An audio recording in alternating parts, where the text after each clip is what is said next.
306 নম্বর জাতীয় সড়কের ভাগা বাজার নিউ মার্কেটে গুরুতর সড়ক দুর্ঘটনা। জন্ডু ইনফ্রাস্ট্রাকচার নির্মাণ সংস্থার ডাম্পারের ধাক্কায় আহত দশম শ্রেণীর ছাত্র সাকিবুল হাসান বড়ভূঁইয়া। আশঙ্কাজনক অবস্থায় তাকে শিলচর মেডিকেল কলেজ হাসপাতালে ভর্তি করা হয়েছে। স্থানীয়রা অভিযোগ করেছেন, অবৈধভাবে গাড়ি পার্কিং এর কারণে এই দুর্ঘটনাটি সংঘটিত হয়েছে।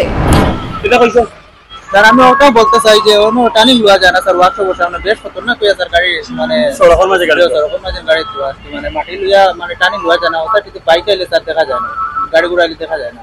ওই দেখো ভাই সব সময় ওরকম গাড়ি বন্ধ থাকে দিনের আইতে একদম কেন অ্যাক্সিডেন্ট হইব নিশ্চয়, কারণ এই দিক থেকে একটা গাড়ি আইলে আর এই দিক থেকে একটা গাড়ি আইলে ক্রসিংয়ের সময় তো অ্যাক্সিডেন্ট হওয়ার চান্স থাকবো 100%। প্রত্যক্ষদর্শীরা জানিয়েছেন, বাম বিদ্যাপীঠ উচ্চ মাধ্যমিক স্কুলের ছাত্র সাকিবুল হাসান বড়ভূঁইয়াকে বিপরীত দিক থেকে আসা জন্ডু ইনফ্রাস্ট্রাকচার লিমিটেডের ডাম্পার গাড়ি সজোরে ধাক্কা দেয়, আর সেই ধাক্কার পর সাকিবুল রাস্তায় লুটিয়ে পড়ে। স্থানীয়রা দ্রুত তাকে উদ্ধার করে ধলাই প্রাথমিক স্বাস্থ্য কেন্দ্রে নিয়ে যান। অবস্থা গুরুতর দেখে চিকিৎসকরা তাকে তাৎক্ষণিকভাবে শিলচর মেডিকেল কলেজ হাসপাতালে স্থানান্তরিত করেন। বর্তমানে সাকিবুল আশঙ্কাজনক অবস্থায় চিকিৎসাধীন রয়েছে শিলচর মেডিকেলে। দুর্ঘটনার পর পুলিশ ঘটনাস্থলে পৌঁছে ডাম্পার গাড়িটি হেফাজতে নিয়েছে। স্থানীয়দের অভিযোগ, সড়কের পাশে অবৈধভাবে গাড়ি পার্কিং এর কারণে এই দুর্ঘটনা সংঘটিত হয়েছে। ভাগা মণিপুরি মার্কেট থেকে নিউ মার্কেট এবং বাম বিদ্যাপীঠ হাই স্কুলের সামনে পর্যন্ত রাস্তার দুপাশে প্রায় শত শত বড় লরি দাঁড়িয়ে থাকে, যার ফলে সড়কের প্রস্থ কমে যায় এবং দুর্ঘটনার সম্ভাবনা বেড়ে যায় বলে স্থানীয়রা অভিযোগ করেছেন।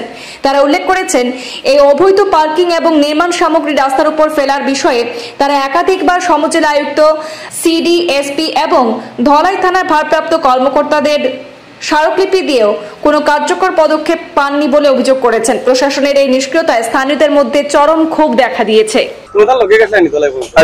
গাড়ি ওভারটেকিং যাওয়ার পথে ওখান ওসাইড থেকে নাইছে, সে সময় আসতেও না আর কি খোল্লা এমনি বার হয়েছে, বারোইতেও গাড়ির বডি লেগেছে, লাগিয়া তার ওখানে আর ওসাইডে বাড়ি হয়েছে, আইয়া ওখান মোটামুটি ভাঙ্গি গেছে আর কি আমার হিসাবে। আর শরীর জমা হয়েছে না, ভিতরে থেকে ডাইরেক্ট রক্ত বারণ নাকে মইছে, দলাই পর্যন্ত সিরিয়াস আর কি এমনি ফুস মাথের লইয়া গেছে।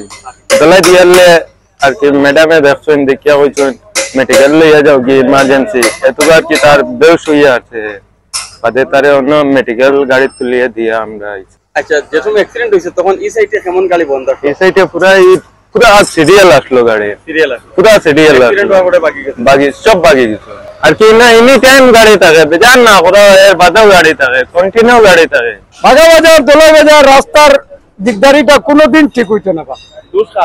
দূষিত তো পুলিশ প্রশাসন, তারা কিচ্ছু সিদ্ধান্ত নেই না। গাড়ি পার্কিং করিয়ে বই রইন, আর কনস্ট্রাকশনের সামান ইট বালি ভাত ওই তো সব রাস্তার উপরে, সব রাস্তার উপরে, রাস্তায় তারা বাবার সম্পত্তি মানুষ মুসলা বানানি রাস্তার উপরে।